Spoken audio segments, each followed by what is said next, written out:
Victor Castellanos had promised his wife Elena they would celebrate their 40th wedding anniversary in Venice next spring. But in a luxury penthouse suite overlooking Central Park, surrounded by Manhattan's glittering skyline and the woman he'd been secretly funding for 2 years, those same hands that had built an empire would become the instruments of his own destruction. If you're fascinated by the dark secrets behind New York's elite society and how obsession can turn deadly, make sure to subscribe and hit that notification bell for more shocking true crime stories. But let's go back to where it all began. September 2022.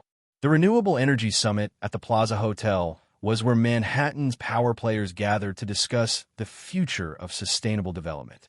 Among the attendees was a 67-year-old Venezuelan oil magnate whose family fortune had been built on drilling rights in Lake Maracaibo. Victor Castellanos wasn't just wealthy, he was legendary. His company, Castellanos Energy, controlled operations across 3 continents. The woman who caught his attention during the environmental impact presentation wasn't trying to impress anyone. Maya Chen, 28 years old, worked for a mid-tier consulting firm in Brooklyn. Her analysis of carbon offset calculations was precise, methodical, and brutally honest about the industry's failures. When she challenged a Shell executive's numbers during the Q&A session, Victor found himself leaning forward in his seat. During the coffee break, Victor approached her with a question about methane emission standards. His slight Spanish accent carried the weight of old money and Oxford education. Maya, still energized from holding her own against industry giants, launched into a detailed explanation. She had studied renewable installations across the Northeast, including preliminary work on offshore wind farms. What struck Victor wasn't just Maya's knowledge. In a world where people constantly wanted something from him, where his age and wealth created an invisible barrier, Maya seemed genuinely interested in the work itself. She challenged his assumptions about fossil fuel transition timelines, questioned his company's commitment to renewable energy, and for the first time in years, Victor felt intellectually alive. They talked through the entire break. Environmental policy, the politics of energy transition, the challenges of implementing sustainable practices in developing nations. Maya mentioned her dream of working on international projects, of making real environmental impact, rather than just writing reports nobody read. "We're planning several wind farm projects in Latin America," Victor said as the afternoon session was about to resume. "We could use someone with your perspective." Maya felt a flutter of excitement. International projects had always been her dream, but opportunities were rare for someone from a small firm. "I'd be interested in learning more," she said, handing him her business card. Neither of them realized they had just lit a fuse that would end in torture, murder, and a torso floating in the Hudson River. The business card, simple white stock with Maya's name and contact information, would later become evidence in a murder investigation. Security footage from the Plaza Hotel captured their first conversation, 2 professionals discussing renewable energy, unaware that someone else in that crowded ballroom was watching Maya very carefully. Because Maya Chen had a past. 3 years earlier, she had pressed charges against her ex-boyfriend for nearly strangling her to death in their shared apartment. The restraining order was still active. The man who had sworn to make her pay for destroying his medical career was now a surgical resident at Mount Sinai, and he had never stopped watching her social media accounts. Victor returned to his suite at the St. Regis that evening and couldn't stop thinking about the young environmental consultant who had challenged him so fearlessly. His wife Elena was in Caracas overseeing their daughter's wedding preparations. His children were busy with their own lives. For the first time in decades, Victor felt lonely in a way that money couldn't fix. He told himself the phone call 2 days later was purely professional, a consulting opportunity, nothing more. But when Maya answered and they talked for 3 hours about everything except business, Victor knew he was crossing a line he had never crossed before. At 67, married for 40 years, with grandchildren older than Maya, he was about to make the most dangerous decision of his life. What Victor didn't know was that every call, every meeting, every gift would be documented by someone who had been waiting 3 years for the perfect opportunity to destroy Maya Chen and anyone who dared to love her. Maya Chen's past wasn't complicated, it was survival. Born in Queens to immigrant parents who ran a small restaurant in Flushing, she had learned early that education was the only way out of 16-hour workdays and perpetual financial anxiety. Her father worked the kitchen while her mother handled the front, both speaking broken English to customers who sometimes treated them like they were invisible. At NYU, studying environmental science on a partial scholarship, Maya met Derek Walsh during her sophomore year. He was a pre-med student from Connecticut, son of a cardiovascular surgeon, with the kind of confidence that came from never being told no.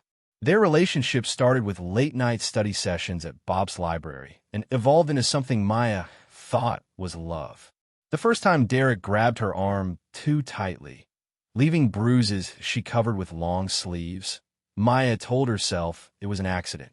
The first time he went through her phone, accusing her of flirting with a classmate, she convinced herself it meant he cared deeply. By their junior year, Derek's jealousy had become suffocating. He needed to know where she was every moment, who she talked to, what she wore. The breaking point came on a March evening in 2019. Maya had been offered an internship with the Natural Resources Defense Council, her dream opportunity. When she told Derek, expecting celebration, his face went dark. "You think you can just leave me behind while you chase some environmental fantasy?" he said quietly. Then he grabbed her throat. Maya woke up in Bellevue Hospital with a fractured larynx and memories that would haunt her for years. The police photos showed purple bruises around her neck, petechial hemorrhaging in her eyes, defensive wounds on her hands. Derek was arrested, convicted of assault, and expelled from NYU's pre-med program.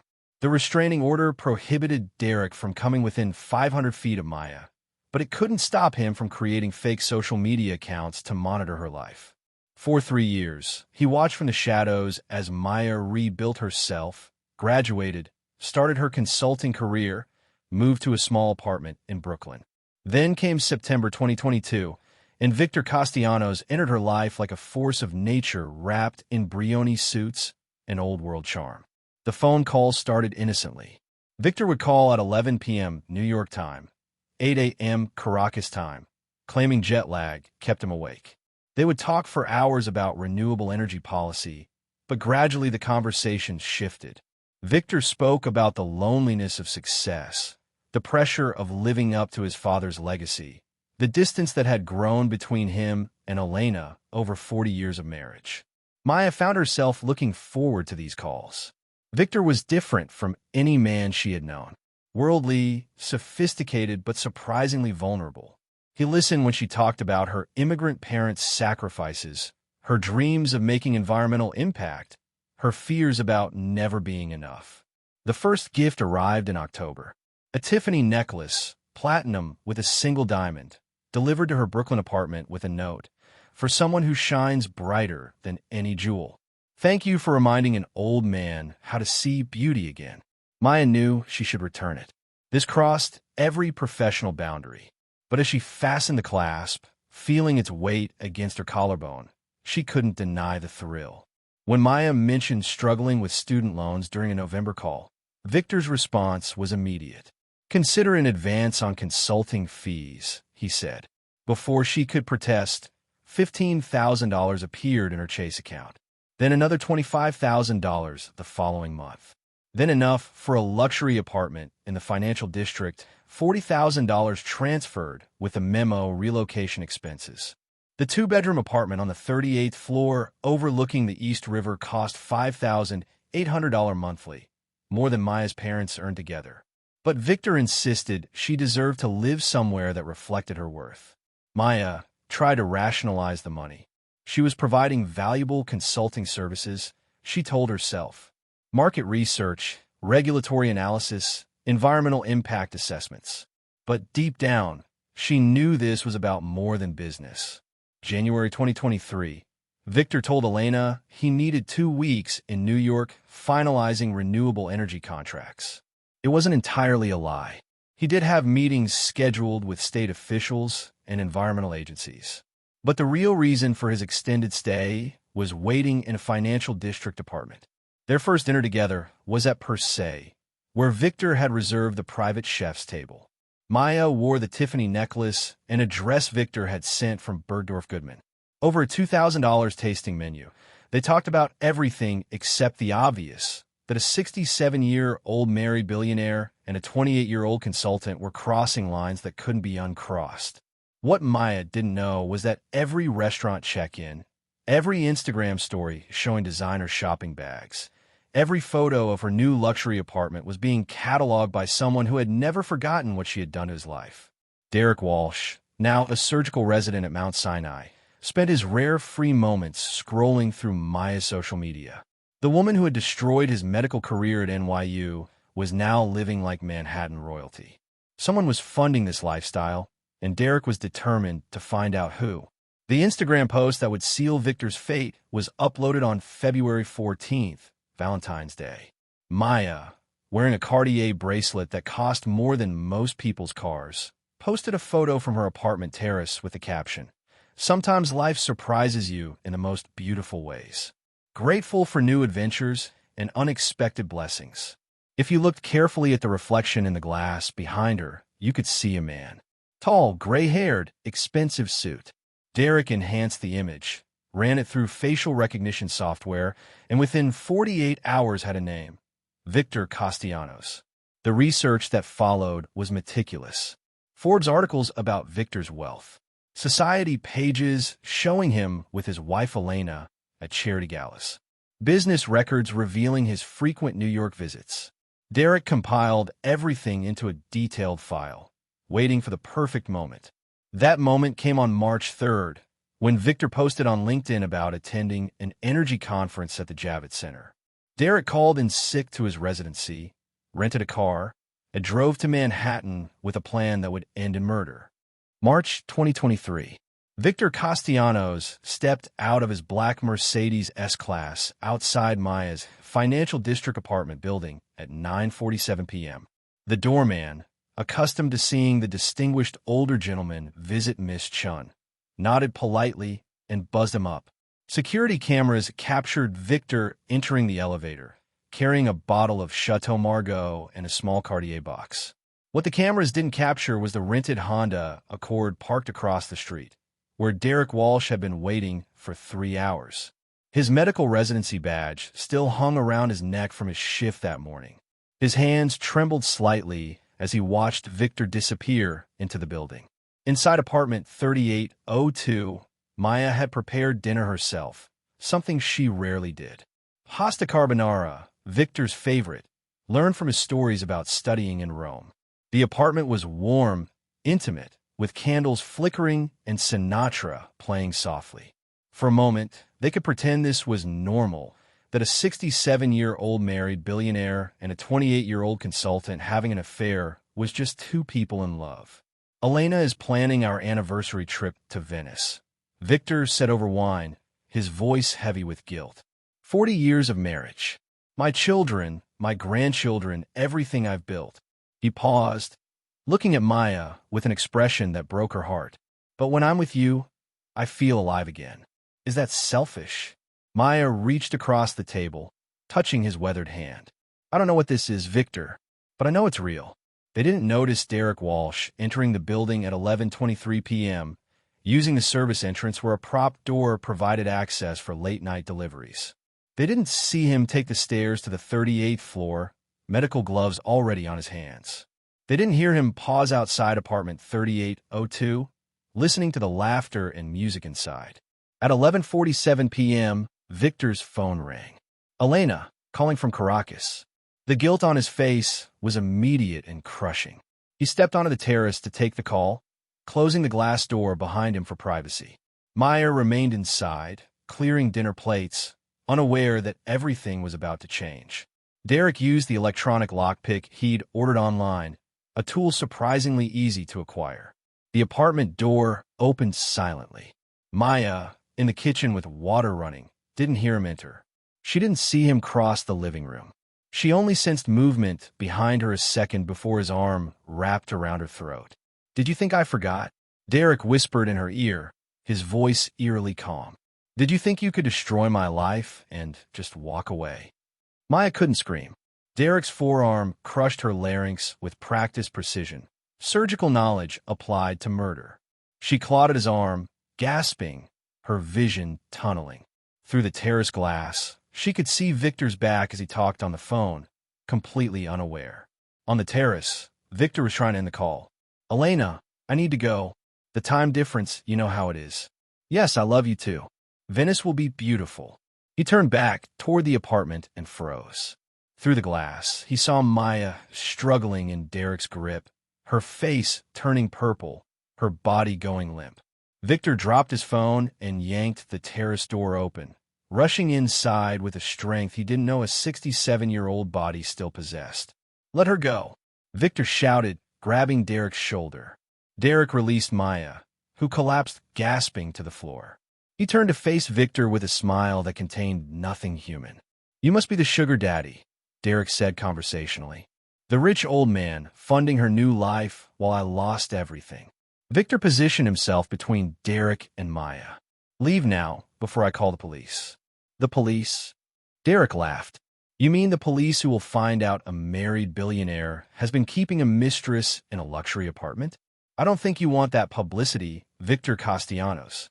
The use of his full name confirmed Victor's worst fear. This wasn't random. This was planned. What happened next would later be debated by forensic experts and attorneys. Victor, protecting Maya, lunged at Derek. Derek, enraged by Victor's intervention, attacked first. The truth died with Victor in that apartment. The struggle was brief but brutal.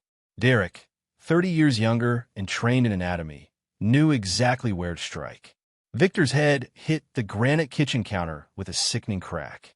He crumpled to the floor, blood pooling beneath him. Maya, still gasping for air, watched in horror as Derek stood over Victor's body. "No, no, no," she whispered, crawling toward Victor. His eyes were open but unseeing, blood spreading across the white marble floor. Derek looked at Maya with an expression of satisfaction. "Now you know how it feels to lose everything," he said quietly.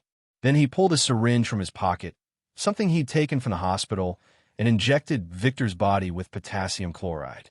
"Just making sure," he said. "Can't have him surviving to identify me." The apartment's security camera footage would later show Derek leaving at 12:03 a.m., calm and unhurried.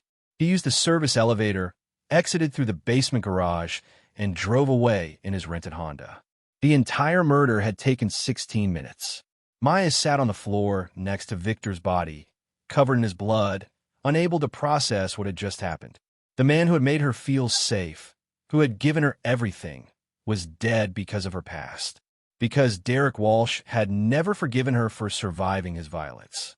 At 12:47 a.m., Maya finally called 911.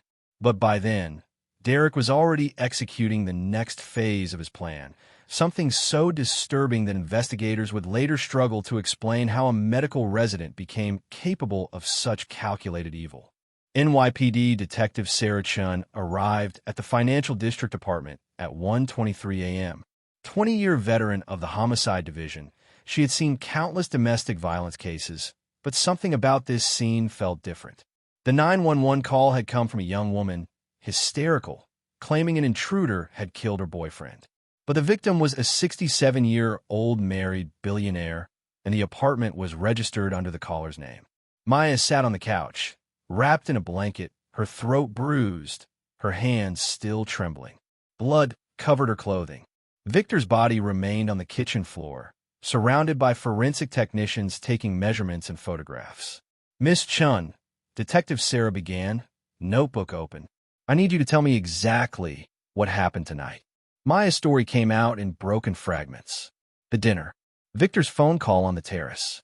Derek Walsh appearing from nowhere. The struggle. Victor's death. She explained about the restraining order, about Derek's 3-year obsession, about how she had destroyed his medical career by reporting his abuse. "Where is Mr. Castellanos' body now?" Maya asked suddenly, her voice hoarse from Derek's attack. Detective Sarah exchanged a glance with her partner. "Miss Chen, the body in your kitchen is Victor Castellanos." "What do you mean?" "No," Maya whispered, her face going pale. "Derek did something after Victor died. He injected something, said he was making sure. Then he dragged Victor toward the service entrance. I thought he was just leaving, but..."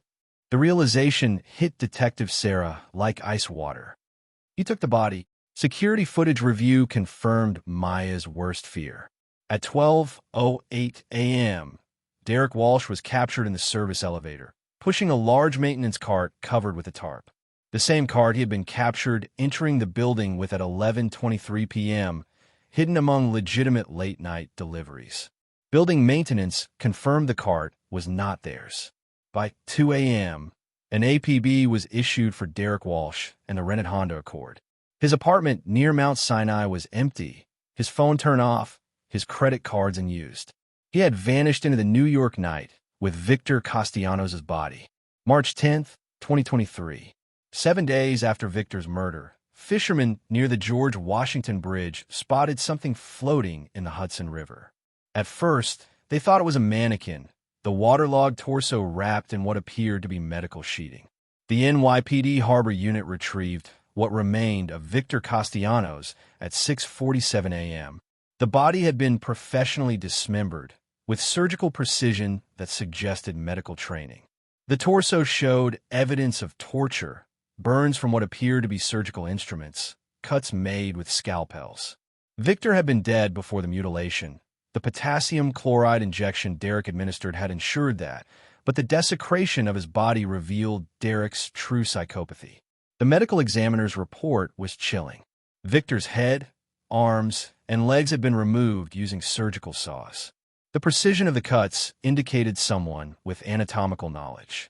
Traces of formaldehyde suggested the body had been stored, possibly in a medical facility, before being dumped in the river. Detective Sarah's investigation uncovered Derek's meticulous planning. His laptop, seized from his abandoned apartment, contained folders of Maya's social media posts dating back 3 years. Enhanced photos identifying Victor. Detailed notes about Victor's schedule, his New York visits, his relationship with Maya. Most disturbing was a document titled Justice Protocol, outlining Derek's plan in clinical detail. Phase 1. Identify the target. Phase 2. Eliminate the target. Phase 3. Dispose of evidence. Phase 4. Ensure Maya, Chen understand the consequences of her actions. The laptop also contains searches for how to dispose of human remains, surgical dismemberment techniques, and Hudson River current patterns. Derek had researched everything with the same dedication he once applied to medical school. Mount Sinai Hospital confirmed Derek had been stealing surgical equipment for months. Scalpels, bone saws, formaldehyde, medical sheeting. His supervising physicians had noticed inventory discrepancies, but attributed them to administrative errors. The manhunt for Derek Walsh became national news. CNN, Fox, MSNBC all covered the story of a medical resident who murdered his ex-girlfriend's billionaire lover and dumped his mutilated body in the Hudson River. Victor's family in Venezuela issued a statement offering a $500,000 reward for information leading to Derek's capture. Elena Castellanos arrived in New York on March 12th, her world shattered by revelations about her husband's double life. The luxury apartment, the younger woman, the gifts purchased with family money. But beneath the betrayal was genuine grief. 40 years of marriage, whatever the complications, didn't end easily. Did he suffer? Elena asked Detective Sarah during their interview. The cause of death was blunt force trauma, Sarah replied carefully. The medical examiner believes he lost consciousness quickly. Everything that happened after his postmortem. Elena nodded, her eyes dry. She had cried all her tears on the flight from Caracas. Find a man who did this, she said quietly. Victor made mistakes, terrible mistakes. But he didn't deserve to die like an animal. Maya remained in protective custody, moved to an undisclosed location after receiving threatening messages on her social media. The messages, traced to various burner phones, all carried the same signature style Derek had used for 3 years. You took everything from me, so I took everything from you. But I'm not finished yet. The NYPD believed Derek was still in New York, hiding somewhere in the city's 8 million people, planning his next move. Every hospital, every medical facility, every pharmacy was alerted. Derek Walsh's face appeared on wanted posters throughout the 5 boroughs. On March 15, 2023, 12 days after Victor's murder, a security guard at a storage facility in Queens noticed something suspicious. Unit 247, rented under a fake name, had been accessed multiple times in the past 2 weeks, always late at night. When police obtained a warrant and opened the unit, they found evidence that would turn the case from murder into something far more disturbing. The storage unit contained Victor's missing body parts preserved in coolers, surgical equipment stolen from Mount Sinai, and a laptop with a video file titled For Maya. The video file found in Derek Walsh's storage unit would become the prosecution's most damning evidence. Recorded on March 4th, hours after Victor's murder, it showed Derek in what appeared to be an abandoned warehouse, explaining his actions with chilling calm. "Maya, you're probably watching this with the police," Derek said to the camera, his surgical mask pulled down to reveal a smile. "I want you to understand something. When you destroyed my life, when you had me arrested and expelled from medical school, you didn't just take my career. You took my future, my identity, everything I was supposed to become." The video showed Derek standing over a table where Victor's body lay covered with medical sheeting. This man thought he could save you, protect you, give you a better life. But I want you to know that in his final moments, he understood that loving you was the worst mistake he ever made. Detective Sarah Chen stopped the video before it showed the dismemberment. The footage was evidence, but it was also a confession that would guarantee Derek Walsh never saw freedom again. The break in the case came from an unexpected source. Derek's roommate from medical school, Marcus Rivera, contacted police on March 17th with information that led to Derek's capture. Marcus had been receiving cryptic text messages from Derek, hints about finishing what I started, and one more task before disappearing. Using phone records and surveillance footage, NYPD tracked Derek to a motel in Newark, New Jersey. The arrest on March 18th at 3:47 a.m. was anticlimactic. Derek didn't resist, didn't run. He sat on the motel bed, watching news coverage of his own manhunt, and calmly placed his hands behind his back when officers entered. "I knew you'd find me eventually," Derek said as they let him out in handcuffs. "I was just waiting to see how long it would take." The trial began in September 2023, 6 months after Victor's murder. The Manhattan District Attorney charged Derek Walsh with first-degree murder, kidnapping, abuse of a corpse, and stalking. The evidence was overwhelming. Security footage, the video confession, forensic evidence linking Derek to the dismemberment, testimony from Maya and Elena.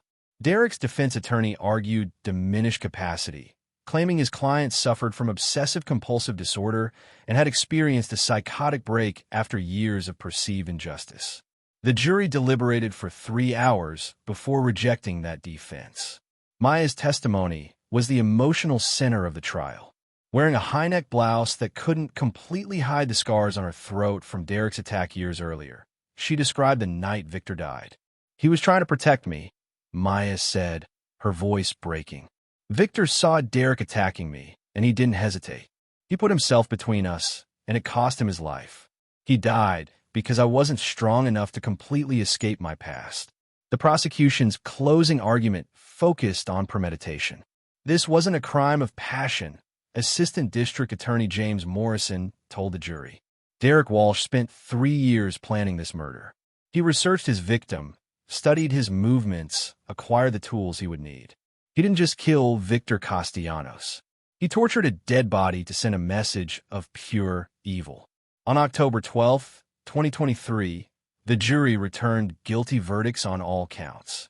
Derek showed no emotion as the verdicts were read, staring straight ahead as if watching something only he could see.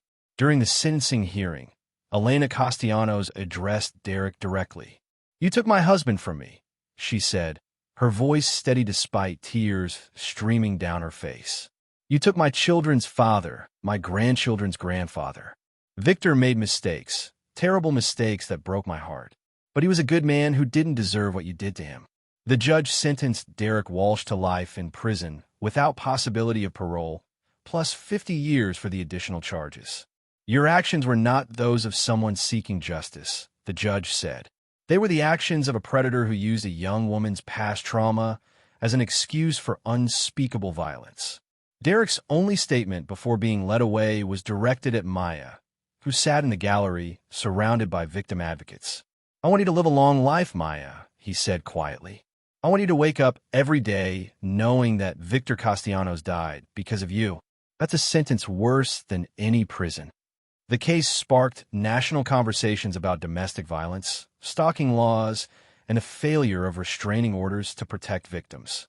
Maya became an advocate for domestic violence survivors, speaking publicly about how abuse doesn't end when the relationship does. Elena Castellanos returned to Venezuela with Victor's remains, finally complete after the trial released the evidence. She held a private funeral in Caracas, attended by family who would never know the full truth about Victor's double life in New York. The luxury apartment in the financial district where Victor died was sold, the proceeds donated to a domestic violence prevention organization Elena established in Victor's name. The irony wasn't lost on anyone. 3 years after the murder, Maya Chen still lives in New York, working for a major environmental firm and speaking at colleges about recognizing warning signs of abusive relationships. She never wears jewelry anymore, donated everything Victor gave her to charity. The Cartier bracelet, the Tiffany necklace, all of it reminded her too much of what love had cost. Derek Walsh remains in Sing Sing Correctional Facility, where he works in the prison library and maintains his innocence in letters to journalists. "I was the victim," he writes. "Society just refuses to see it." Victor Castellanos' legacy is complicated. His renewable energy projects continue operating across Latin America. His family tries to remember him as he was before New York, before Maya, before everything fell apart. But in Manhattan, he's remembered as the billionaire whose secret life ended in the Hudson River. The case file, officially closed but never forgotten, contains one final piece of evidence that Detective Sarah Chen kept in her desk drawer. A photo of Victor and Maya from the Plaza Hotel security footage, taken the night they first met. Two people smiling at each other, completely unaware that their conversation would set in motion a tragedy that would destroy multiple lives. Sometimes, Detective Chen thinks, the saddest cases aren't the ones where evil wins. They're the ones where everyone loses.